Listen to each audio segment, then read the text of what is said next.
Britain plans to reopen its embassy in Iran, British Foreign Secretary William Hague said on Tuesday, saying it would soon establish a small initial presence in Tehran 2.5 years after a mob ransacked its embassy there. The announcement comes after the United States, a close ally of Britain, said it could launch airstrikes and act jointly with its arch-enemy Iran to shore up the Iraqi government after a rampage by Sunni Islamist insurgents across Iraq that has scrambled alliances in the Middle East.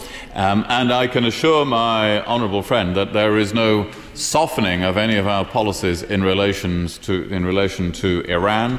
We look to Iran to seize support for sectarian groups elsewhere in the Middle East, to reach a successful conclusion to nuclear negotiations. But I do believe it is important to discuss such issues with Iran, and we need the ability to do so. Diplomatic ties were revived in November last year when Britain appointed a non-resident Shah d'affaires as Iran and the 5 permanent members of the UN Security Council plus Germany reached an interim deal over Iran's contested nuclear program. Hague says he thinks Iran has a crucial role to play in helping to defuse tensions in the region, especially in Iraq and Syria.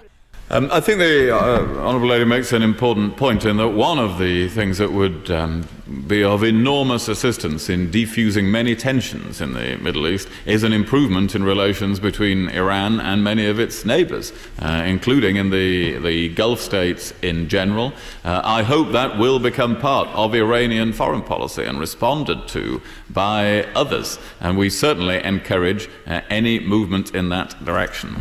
But Iran does have the capability to play a more positive role across the region. It has played for many years a divisive and sectarian role through supporting divisive or often terrorist groups in other parts of the region.